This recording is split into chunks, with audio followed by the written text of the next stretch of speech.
So the first month of 2026 is already over and it is time for one of the biggest smartphone launches of this year.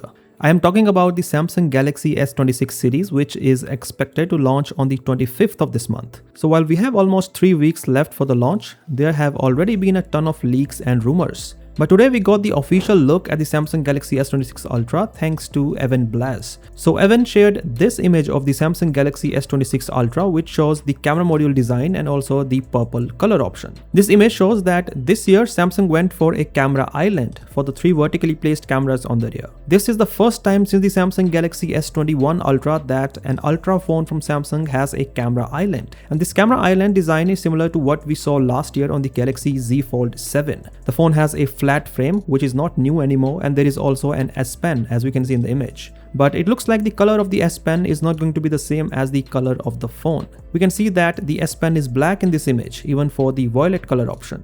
Now recently some renders of the Galaxy S26 Ultra were shared by AndroidHeadlines along with the specifications. And these renders show the phone in 2 color options, and as we can see, both of them have an S Pen which is black, but the top part of the S Pen is the same color as the phone. Also, if we compare the S26 Ultra to the S25 Ultra from the front, we can notice that the corners are slightly more rounded on the S26 Ultra. As per AndroidHeadlines, the Galaxy S26 Ultra is slightly slimmer and lighter than the S25 Ultra. But it is a shame that in the Galaxy S26 Ultra, we still have the same 5000 mAh battery as the S25 Ultra. So it looks like Samsung is not planning to switch to a silicon carbon battery yet. The phone has a Snapdragon 8 Elite Gen 5 chipset, and as we have seen in the past few years, this chipset should be slightly faster for the Galaxy S26 series. Now speaking of the cameras, as per leaks, the numbers on paper are almost the same as last year, but there are some changes.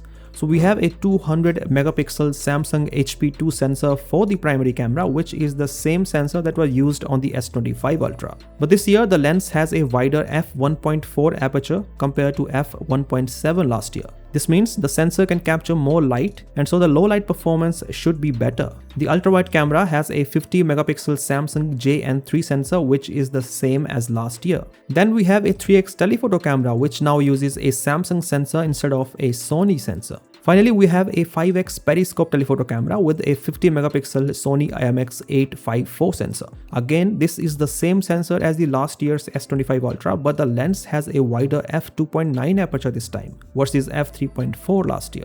It is also said that the Samsung Galaxy S26 Ultra is coming with 60 watt wired charging support, which is an upgrade from 45 watt last year. As for the display, the Samsung Galaxy S26 Ultra has a 6.9-inch dynamic AMOLED LTPO display with a Quad HD Plus resolution and a 120Hz refresh rate. There is a new display feature that is coming in the Galaxy S26 Ultra, and it is called Privacy Screen. This is a feature that usually we get in our phones using third-party privacy screen protectors, but Samsung has built this feature into the display itself. Moreover, it is customizable, so you can choose to protect specific parts on the display, for example, notification pop-ups. And if you do not want it, you can completely turn it off. Now Samsung did show this technology at the MWC 2024, but it looks like now Samsung has perfected it. And well, that is all we know about the Galaxy S26 Ultra. There are no massive upgrades in terms of the specifications, but that is what we have seen in the past few years. One thing that everyone wanted to see this time was a bigger battery or maybe a silicon carbon battery, but it looks like that is not going to happen this year. What are your thoughts on the design and the leaked specifications? Do let me know via the comment section below, and as always, I'll catch you in the next one.